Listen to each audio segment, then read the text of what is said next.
รูปรอจัดเนี้ยเอวเขี้ยวเอวกิวปี้ขี้สถาบรรดาพ่อแม่พี่น้องตักก็ว่ากันแล้วจำเป็นเนี่ยสถาบรรดาพ่อแม่พี่น้อง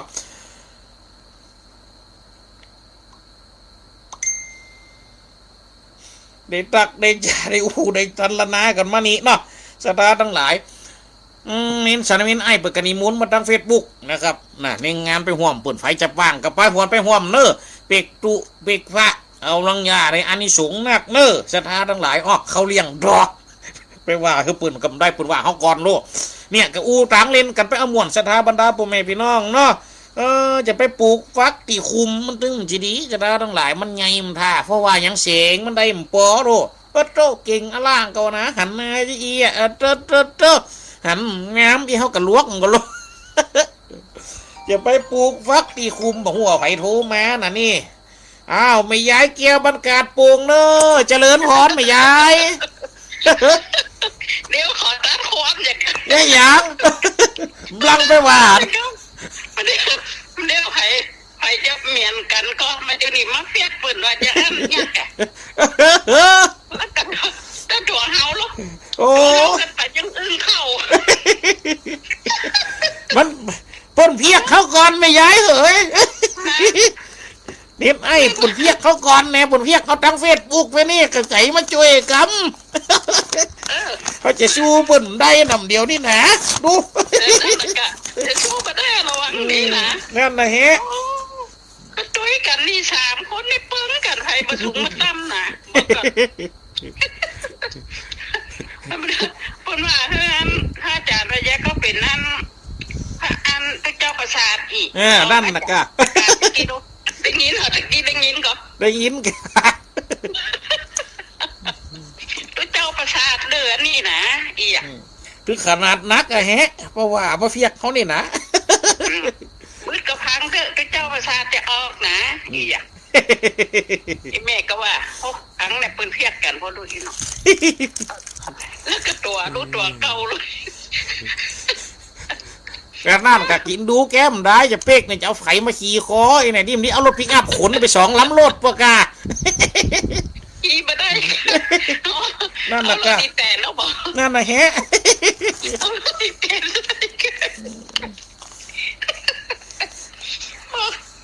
บอกแล้วนะลุงแดนแล้วรถที่หารถแต่ไทยเอาเลยอันแต่ยันนายไม่รู้เนี่ยนะเจริญพรนะโยมแม่เด้อเจ้าแม่เป็นกำลังใจเด้อสาธุสาธุโยมแม่ยายเกี่ยวบ้านกาดปุงนี่นะเรียกกันนะเจนนะสาธุอ๋ออันนี้ก็โยมแม่ยายเกี่ยวเดี๋ยวกระโถออกมาตะกี้กันไปเฟียกสมณเณรลูกเน้นไอ้ว่าโตเนี่ย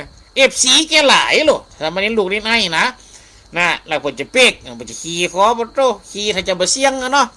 กะตั้งหัวกับตั้งแข้งเนี่ยรถ10 ล้อขน2 กันจะเสียงเนี่ยมั่วเนี่ยจะว่าเล่นบนได้เนอะนะครับเนี่ยสถาทั้งหลายปรุปีจากกับสมณเณรไอ้เขานี่ถ้าเปรียบดังฟักเจฟักตีคุมเนอะเน้นไอ้เขานี่นะโตกลางเป่งปลาเล็งโตกำแล้วนี่ใหญ่ยังใหญ่ถึงสูงอันนี้เนาะถ้าปลูกฟักตีคุมมันจังยอดมันจังอันนี้งามนี่คนเก่าบนว่าหรอจะไปปลูกฟักตีคุมไม่หรอจะไปเอาไม้หนุ่มแฝงลักแม่นก็มันถึงมีโลไม้หนุ่มแฝงลักเนี่ยของมันอายุมันจะยืนดูมันจะตั้นแข็งในโลมันอ่อนอย่าก็ยังว่านั่นแหละโอ้ปุ่นมิตรสมัยตะก่อนมันมีหมู่บ้านหนึ่งปุ่นก็ยังว่านะปุ่นขุดสะไม่สะปุ่นไกลวัดอย่าแล้วงานปุ่นมีงานในคืนน่ะไม่คืนงานศพตุเจ้าของแกนี่ปุ่นเอาศพตุเจ้าไปตั้งประสาทไปตั้งไปแคมสะปุ่นตุ้ดงามจะจ่ายไปอยู่ตั้งหลายสะปุ่นถ่ายหูปมาโอ้เขาก็ไปด้วยปืนด้วยแกก็ตึงยังว่างานศพมันเป็นป่วยอย่างงานศพตุเจ้าเนี่ยตึงร้องเพลงฮันสปูแล้วฉันเจอตอนเธอเป็นไม้นักร้องตึงเส้นก็สปูเอาโลมันก็โตตึงขี่เราตึงคนดีตึงป่อขาวเมียขาวอันมาห่วมงานศพตุเจ้ากับประกันไปตายหูผ่องอันนั้นผ่องอันนี้ผ่องแรกก็ยังว่านะ เพื่อเอาไม้หนุ่มมาแปลงหาไว้อ่านแล้วเจ้าเมน้อยบรรดาโรกเด้อเจริญพรโยมเมน้อย เพียงเปิ้น เอ๊ะ กันบินวีละนั่นเพิ่นจำนายเหรียญตั๋วก็ได้จะได้ แล้วเป็นตั๋วได้เป็นตั๋วว่านั่น ใหญ่เต้กันเนาะไม่ใหญ่เนาะเต้กะใหญ่เต้หนานิ่ไอ้นี่เนาะโอ้โตยังขอเขาเจียมกันเนาะ แน่นเนาะถ้าเป็นเมมานนี่โตถ้าจะมานลูกแฮ่บ่เนาะเพราะอันนี้ไอ้เขานะเนาะ เขานี่มันตำเขามันช่วยเปิ้นนะเนาะ แน่นเนาะ เสียกันมาได้เนาะ เสียกันอมวนเด้อ วันนั้นก็จูแม่ยังมา โอ้ปุ่นไปกะนั้นไม่ย้ายอูแต่อาจารย์มหานพดลอยู่นะ แล้วกำออกก็มาหัน โอ้อยู่ตั้งหลังฮัลโหลกำออก เดี๋ยวเขายังมาจี้นะ ฮะอูกันอยู่เล่มจิสกรรมกะวันนั้นนะ นี่เหรอ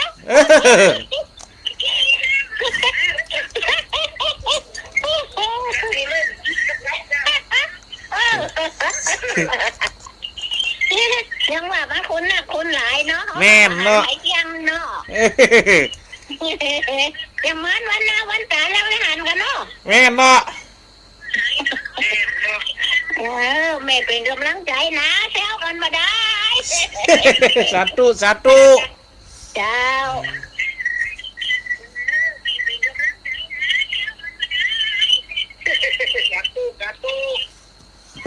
อ้าวอันนี้ไม่ย้ายเอาไฟโหดโทรมาเด้อฮัลโหล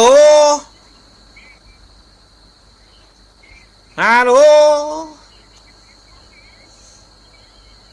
เอ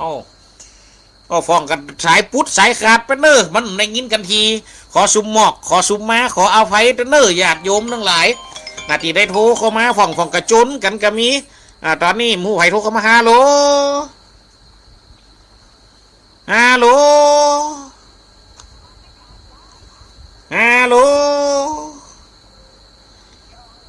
เสียงได้ยินทีเนอเสียงออกเนอโยมแม่ยังโทรมาจ้า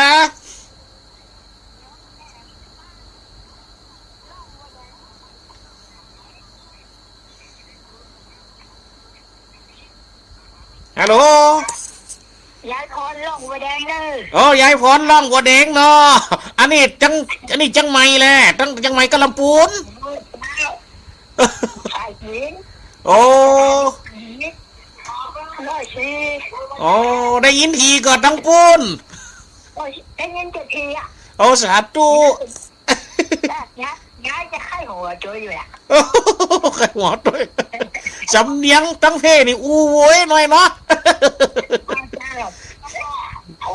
โอ้ยนี่ก็ยังงูอยู่ถึงมาชนีนะชนีกับหลงด้วยนะครับ วันนี้สนีกาหลงถ้าจะมาได้ออกได้ข่าวว่าปติดงานได้ทุจะถามเมื่อเนอปติดตังได้หมู่ อ๋อติดงานบ้านตรงสะแกงนะสนีกาหลงวันนี้นะไปเตด ไปเตดบ้านตรงสะแกงเมืองฟ้าน วันนี้สาลีกาหลงวันนี้สาลีกาหลงเจเทพเนอได้เทพในการออกรายการ มันได้ยินกับว่าผลโจ๊กอย่าบ้านเนี่ย โอ้แหละ โน่แดงผลโจ๊กอย่างนั้น โอ้ตั้งเฟมมีหอวันนี้แรงนี่เป่งจัดดี แล้วนี่แบบพวกแล้วนี่โจ๊กบ้า โอ้แหละตั้งเกี่ยวโฮมเมืองลำปางเห็นแรงนี่มิซักเม็ดเด็ดซองเห็นละ เด็ดฮอ เจ้าโจ๊กจะน่าแต่ว่าก็จะน่าคือแล้วก็จะน่า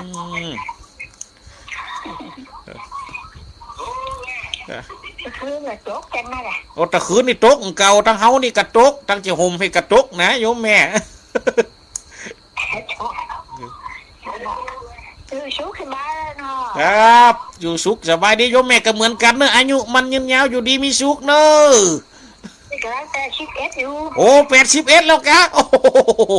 กำลัง81อยู่แล้วโอ้81อายุมันยืนยาวเนอะอยู่ดีมีสุขปุ่นอ่ะ100สาวปุ่นอ่ะโยมแม่เนอะ เอาฟังกันไปเมิน ก็ให้ท่านก็อายุมันคนยืนนะจ๊ะ ๆเป็น ก็จ้าก็จะได้ค่ะตัวจัดยกไม่เมินเนี่ย สาธุสาธุเด้อ เจ้าราชการเจ้า เจริญพรเด้อ เจ้า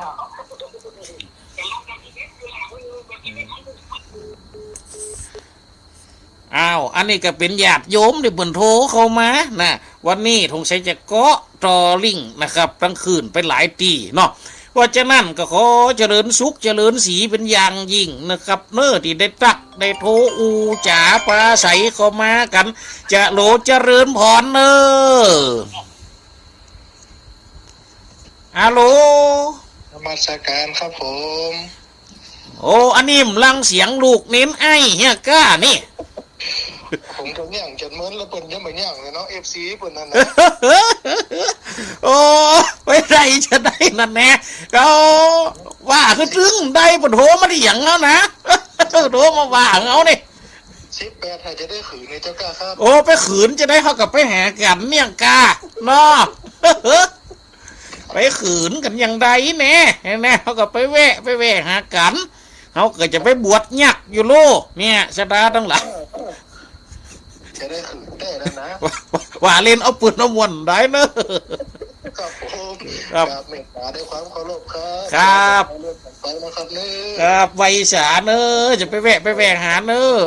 ถวายความเคารพถวายกำลังใจครับผม ครับเหมือนกันเนอะอันนี้ก็ตั้งสามเณรธนาพุนหรือน้องเน้นไอ้ลูกเน้นไอ้นะครับเปิ่นโทรเข้ามาคือเป็นกำลังอกกำลังใจกันโตโตอูถึงไหนหมูลืมอย่างแล้ววะเด้อ จะไปปลูกฟักที่คุมงั้นก็เมื่อกี้ปีกมาอยู่นี่อยู่เนี่ยดูเวลากี่มันไป39 นาทีเหลี่ยม21 นาทีนะเขาจะได้อยู่ด้วยกันนี่เขาจะได้มาฟังกันนี่เนี่ยสถาบันดาพ่อแม่พี่น้องไก่เข้ามาเนี่ยบนนึงว่าหรอกศรัทธาทั้งหลายน่าจะไปปลูกฟักที่คุมจะไปเอาไม้นุ่มมาเป่งลักตะกี้เขาเล่าถึงปนมีชบดูเจ้าปนเอาไม้นุ่มมาเป่งลักมาเจ้ามาเป่งหาวยืนเราไปสะนาบุญสะปนขุดใหม่นาบุญสะครับอย่างว่าสะขุดใหม่น้ำก็มีมันจะนักกำเตี่ยขี้เปื้อนักเหลียน้ำปนเจ้าน้ำต่อไปเนอะเจริญพรแม่ท้องสุกเนยเจริญพรแม่ท้องสุก เจ้าไว้สาเจ้า เจริญพร ม่วนดีเนาะ โอ้โหแล่ตั้งปุ้นก็ได้ยินทีอยู่หนอตั้งปุ้นแหละ เจ้าได้ยินสิเจ้า ตั้งปุ้นเมืองปุ้นปได้ยินทีแต่ตั้งบ้านเฮานี่ลงเจหุมตำบลไม่สุกได้ยินกี่หมู่บ้านเฮากับแปลกใจคนเด้ ต้องสายเมท่าให้ได้ยินดี อ๋อสาธุวันนั้นตั้งบ้านไผ่เมืองไม้งานห่วมสลากก็พาดเปิดกับเขามาตักตั้งปุ้นเปิดก็ได้ยินจัดดีนะ แล้วตั้งกับบ้านห่มได้ยิน ม่วนนี่แม่ขนังไข่หัวนี่คนเดียวถ้าเขามาได้ยินเขาจะว่าแม่เป็นผีบ้าม่วนนี่ดาว บ่วนนี่แหละปวดเฟียกเขาก่อนอีแม่เอ้ยตะกี้นะ เขาก็เลย แม่หันละมดอ่ะสามตนนี่นะเพียกเน้นไอ้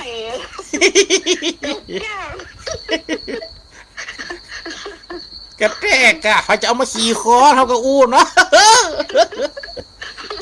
รถปิกอัพปุ่มกาขนหนุ่มซ้ำ เอารถอีแตนแล้วล่ะ นั่นก็อยากจะมาย้ายแก้วว่าตะกี้นะ เพียกว่าอาจารย์เดินก็ยังสลีมาตั้งไอ้แต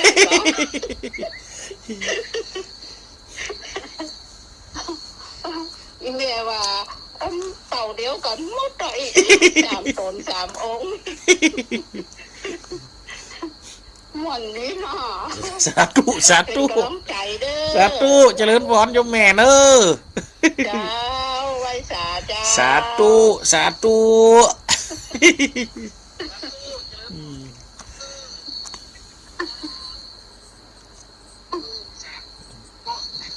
อันนี้ก็โยมแม่ท้องชุกเนอะปุ่นบันนัดอันบันนาดงอ่ะเม็ดห้าปุ่นปุ่นโทรมานี่นะคือกำลังฮกกำลังใจกันเนี่ยศรัทธาบรรดาพ่อแม่พี่น้องดูตะกี้เขาก็ยังต่อได้อยู่นะแล้วจะลืมแต่โลกงูเนี่ยงูยิ่งอยู่จะเลื่อนร้อนยังยิงดิปุ่นโทรมาคือกำลังอกกำลังใจกันตะกี้เนี่ยเหมือนว่าดีเอาไม้หนุ่มมาเป่งรักมันมีแต่นะศรัทธาทั้งหลายสมัยนั่นนะโอ้โตเปิดเอาไม้หนุ่มมาเป่งรักเป่งเสาอ่ะเปิดเป่งห้านออกไปแล้วเอาไม้หนุ่มมาดีอ่ะคนที่ว่าเนี่ยถ้าเกิดอาจจะคนหนุ่มเหมือนกันนะมันมั่วหาวก็เม่นไม่หนุ่มรักนี่ปักขึ้นมาก็เม่นไม่หนุ่มแล้วก็ยังว่านะคนก็นักอย่างเขาก็เป็นพระทุเจ้าใหม่ก็ลูกก็ไปกลมหมดซะโอ้น้ำมีแต่ละนี้มีแค่ชิปเปอร์เอกะโอ้โตน้ำไม่แห้งไปแล้วเผาศพทุเจ้ามานึ่งเปลืองมันออกแรงปุ่นมันก็โอ้โตเดือนกุมภาบุญหนาวกำแล้วโตฟ้าตู้มของเขาไอ้นายอำเภอมาถวายยังจำได้อยู่อะเจ้าคณะตำบลแม่ซุกพระครูกิติปุ่นเนี่ยสารปั่นให้เขาผืนนั่นหรอเขาก็ตู้มมาไปพอกะ ไปกลมบอกโอ้น้ำมีอย่ากะมันก็โตฟ่องก็ไปถ่ายหูปไปมือหาว ฟ่องก็ไปฟอทั้งหลุมเขาคนหนึ่งกับไปเมื่อได้เปิ้นนั่นเขาก็ไปกลมพอก็ไปกำหาวบอกโอ้เขาก็พอหน้ามาน้ำดุมปุ่นโอ้น้ำปุ่นหน้ากีเปอะหน้ากวนน้ำเขาก็พอเนาะโตสุมาเตอะฟ่องก็ขี้เหล้าฮะมันก็ถึงยังว่ามันก็โป้มันมาจะเมามาเสียงตีฮะเปิดฟอกันเถิดตัวมันสุมาตัวมันยิวอ่ะอ๋อมายิวมาเกาะหาวเส้นตัวตุยเนี่ย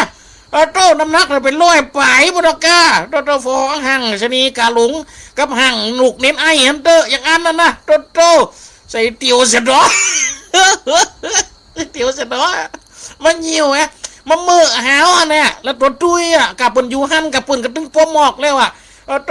ไม่มันไปเอาไหวยังอยากเมื่อปุ๊บปาเต้าหาวโกนจะได้ทั้งหลายไม่มันหนุ่มมันหักอย่าโตเวิร์นทุกหาวถึงคนปักชิดปักเงลงไปในปุ่นมัดกะโต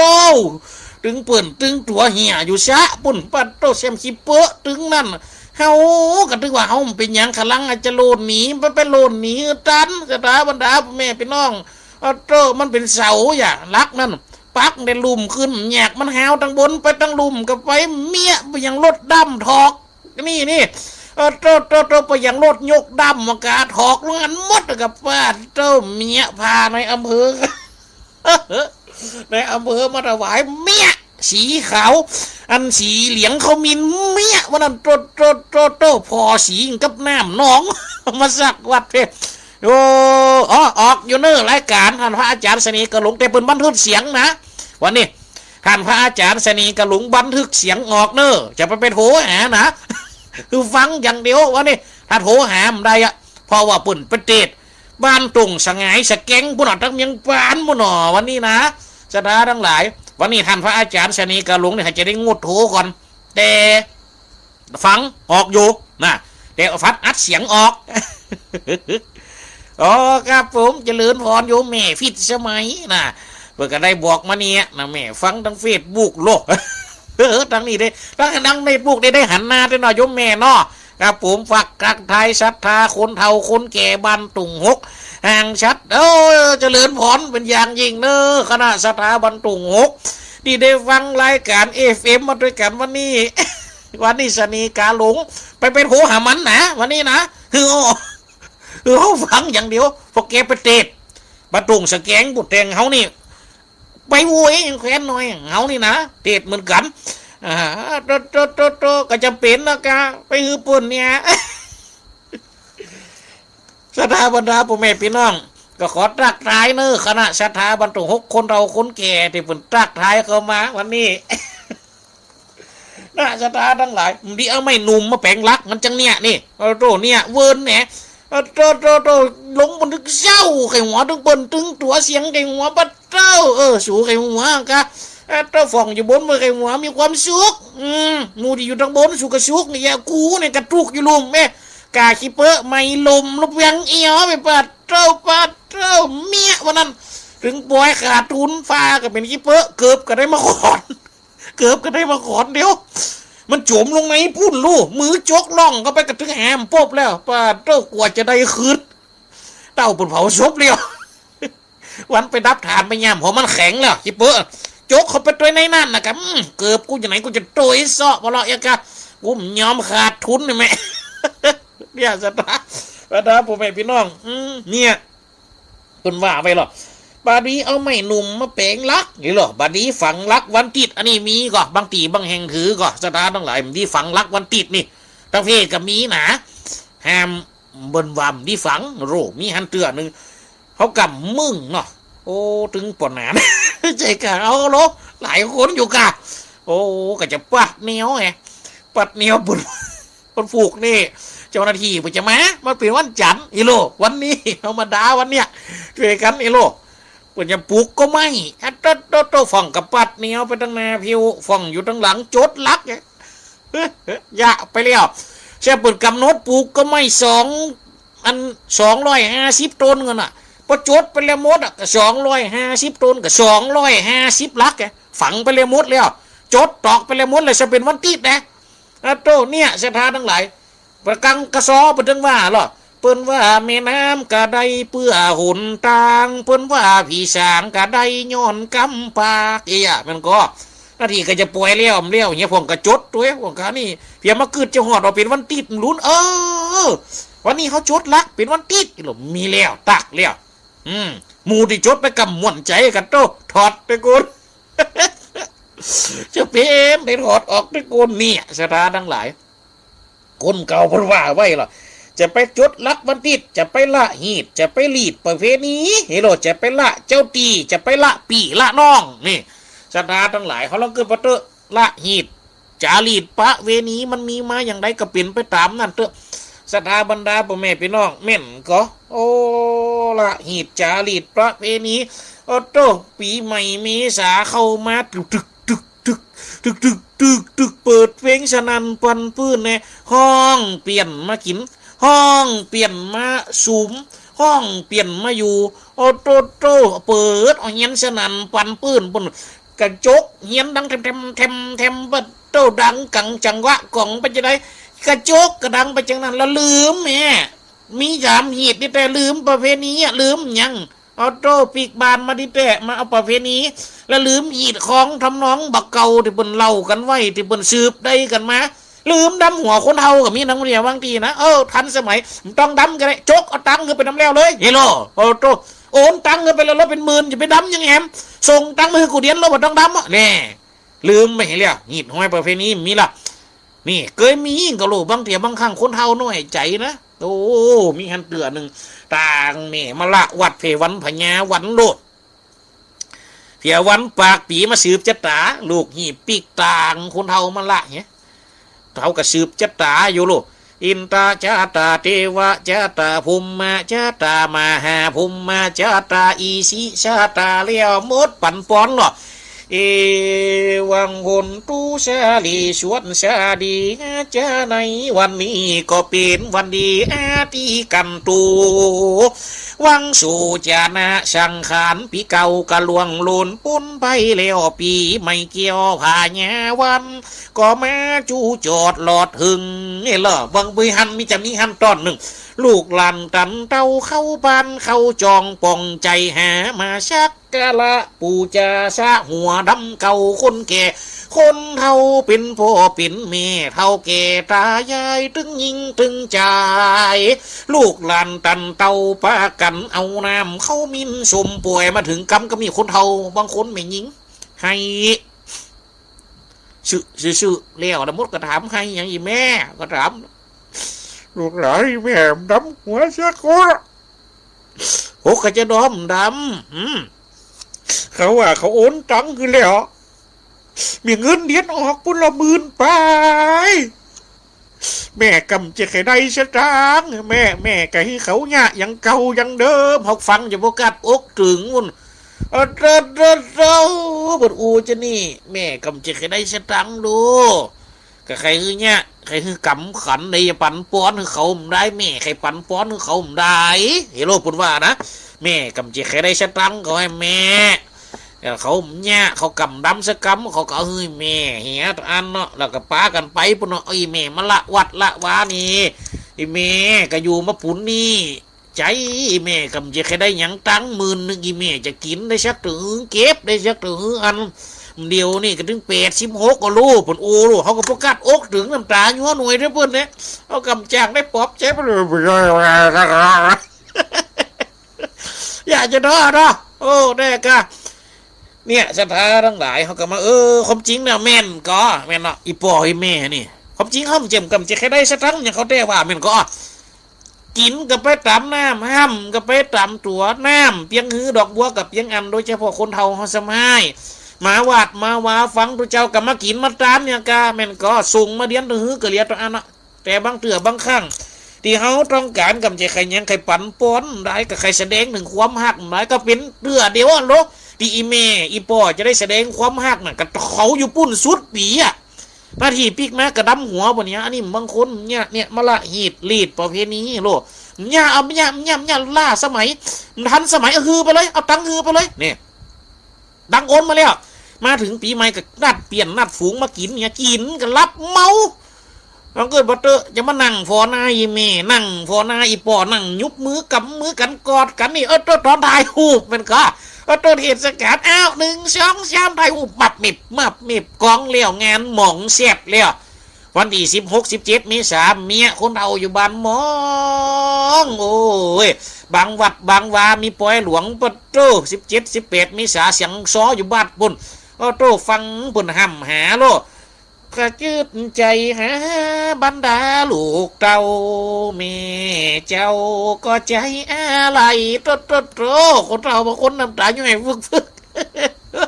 มาเปิดงานแล้วไม่ลูกมันก็ลูกหลานกับปีกไปอย่างละกับคนเฒ่าคนแก่มองอยู่ทางบานทางจองไปล้อเนี่ยมันเป็นการละหีดมันเป็นการลีดสิยังประเพณีเพราะฉะนั้นอันนั้นดีมันคงไว้ได้เขาก็คงไว้ก่อนเตอะแม่นก็สถาบรรดาพ่อแม่พี่น้องอีปอดิยูนีอีเม่ดิยูนีแม่นก็เนี่ยนะเขากระจุยกันคงทำลงเอาไว้บ่คือมันหอมบ่คือมันบ่คือมันจางบ่คือมันหายบ่คือมันสลายไปกับดินบ่คือมันปลอมไปกับหญ้าบ่คือมันจางไปตามกาลเวลาบ่คือมันจะหายตาไปจากอากาศคือมันคงไว้หั่นน่ะแม่นก็สถานทั้งหลายเนี่ยจะไปละหีดจะไปรีดประเวณีเห็นหรอคนเก่าพูดว่าไว้พุทโธว่าพ่อจะเสียง เวลาพ่อจะมดยังละได้เกิงเดียวอย่างนั้นนี่นะสถานทั้งหลายจะไปละหีดจะไปรีดประเพณีนี่จะไปละเจ้าตีจะไปละปีละน้องอันนี้เขาไปไหนกระจ่างเถอะสถานทั้งหลายไปกินข้าวกลางแพะกลางป่าแม่กระทั่งอยู่ในบ้าน1เขาแล้วเอาไปไหนปั่นไปโลกเป็นข้าวปูจ้าเนี่ยก็จะหันสมัยก่อนจะมี3ก่อนบ้านปหลวงเม็ดบ้านปหลวงตุนี่ตั้งเพศในห้องปหลวงนะคนเราคนแก่เนี่ยพ่อของแม่กับปหลวงนะแม่ของแม่กับแม่หลวงนะพ่อของพ่อกับปหลวงตั้งพ่อนะแม่ของพ่อกับแม่หลวงตั้งแม่นะตั้งเพศห้องปหลวงแม่หลวงมันไปจะปั้นไป3ก่อนก้อนที่1ใส่หิ้งพระที่บ้านท่านก้อนที่2เอาลงไปที่โซตีมันก้อนที่3ส่งเข้าวัดปุ่นโดเนี่ยก่อนจะกินข้าวนะเขาก็เกิดเป็นละอ่อนจะไปเฮือยังกำดีนะเขาเนี่ยนี่เป็นเลี้ยงกันหิดไปหลวงเอาไปชงข้าวแม่แบบทำปุ่นไปส่งปิกแม่จะได้กินหลานทรัพยากรจะมีโทรศัพท์โทรหากันใส่แล้วเนอะทางบ้านกินข้าวเลยอิ่มจะมีเสียดายคนเฮาปัจจัยนำปิกวัดปุ่นปิกลูกวัดมาถึงบ้านปุ่นถ้าคนเฮาไม่ยิงไปจำให้ไม่หลวงตู้นี่โตแข่งบดีย่างกับนี่หัวแกงว้าวกลัวจะฟดวัดนะโอ้โตคนเฮาไม่ยิงหรอกตุตะอย่างนั้นแล้วโอ้โตย่างจ้าตุยหลวงเนี่ยโลกคนห่างบนนึงโลกคนทั้งเพกลัวจะได้ปีกมาโอ้ยเดี๋ยวแต่นะมากินข้าวด้วยกันพร้อมหน้าพร้อมตากันโตย้ำหน่อไม่ใส่น้ำปูเป็นเจ้าเนี่ยมันยังมาล้ำโอ้โตกับข้าวอุ่นเนี่ยสถาบรรดาพ่อแม่พี่น้องโอ้โตรสชาติมันยังอยู่ที่ปากคนเอาอยู่นะมันก็เนี่ย ลองเกิดพอเถอะก็ยังมีการใส่เนี่ยเพิ่นถึงว่านี่ละเจ้าตีไปแพะไปปลาจะกินเขาก็ยังจำโจงเฮือเจ้าตีนี่สถานว่าเรียนก็โอ้โตสมัยตะก่อนเป็นเน้นไปเอาไม้จีที่ตู้เจ้าหรอโอ้โตปากันไปถึงวัดถึงวามจะมีรถอย่างเดียวเตี้ยวลัดโตงยุกนะตากไม่จีกับรถเข็นแซมรถเข็นกับรถเข็นเก่าวัดตัวแหนรถเข็นไม่ตุลุงเท่าเป็นสลาตุลุงเท่าเป็นสลารถเข็นไม่รถเต้าต่างไม่ต่างยังเจ้าว่าอันว่าเอียมีเพียวปะโตสันเตียไปยางลมปุ่มมีนะอยู่กับเป็นจะอัดเอ็ดเอ้ยงัดเอ็ดกันจะนั่นน่ะบุบุญนี่กันไปโตบุบุญโต่งบุญนากันไปอยู่ลัดโด่งลัดนาไปรถเขียนงัดเงียดโอ้ยไปเอาไม้จี้มาเดือน4เดือน5นี่เดือน4นี่เดือน3นี่เดือน2นี่ไปเอาสมัยก่อนนี่ไปเอาละเดือน3เหรอ3เป็งตั้งเข้าใหม่ตั้งเพียนะถ้าเดือน4นี่ประเพณีวัดท่านเสน่ห์กะหลงโอ้จะไปถึงกินข้าวเซียวตีใส่ข้าวเซียวตีให้หนูจำข้าวโจงเขากับตัวปีเป็นเนี่ยอย่างไรปกติเป็นตู้เจ้าก็ยังเนี่ยเอาเซียวตีจะตางมากินให้เลยเอาสิเนี่ยเอาใส่ตรองจัดหม้อโอ้จำย้องเอาไปละแต่นะโอ้เขาก็ฟอร์มเดี๋ยวฟอร์มก็รักฟอร์เป็นละอ่อนพอเซียวตีจะมากินได้กันสักบึดมาเลยอ่ะโตเบอร์ขาวเบอร์ดำเนี่ยโตมากินได้เซียวตียังหมาวัดนะครับเมียเอาไปละคำได้หมาวัดจดมดโตเรียสถาบันดาผมแม่พี่น้องจะไปละสตีจะไปละปีละน้องนี่หรอกคนเก่าเพราะจะหมดเวลาแล้วเนี่ยสตาทั้งหลายกำเก่าที่เอามานี่อันนี้แต่งด้วยไผ่ปออาจารย์นานสุขใสบันใหม่สมาคีเขาเนี่ยบนแต่งระเบิดเอามาเหอะเลยเอามาอูสตาบรรดาผมแม่พี่น้องคือปอนั้นผมแม่พี่น้องได้ฟังนะปอนั้นบนคนเขียนคนแต่งคนเรียบคนเลี้ยงมาลูกจากกำเก่าก็มีหลายคนอยู่นะที่มันเขียนไปนี่น่ะสตาทั้งหลายเพราะฉะนั้นที่เอามาอูมาจ๋าไม่ฟันนาในวันนี้ก็เหมาะสมควรแก่เวลาสตาบรรดาผมแม่พี่น้องโอ้คุณโยมแม่เว้นสีโอ้ครับท่านพระอาจารย์ก็ผมลืมแหละอันนี้ท่านพระอาจารย์เอกพันธ์นะครับอาจารย์ประหลัดเงียงใช่เงียงขวบประทาบด้วยพี่เฮ้ยมวนนะครับนั่งเขานั่งก็ปื้นเนาะก็ฟันลุกออกไปนี่นะครับ ขณะนี้เวลา 19 นาฬิกา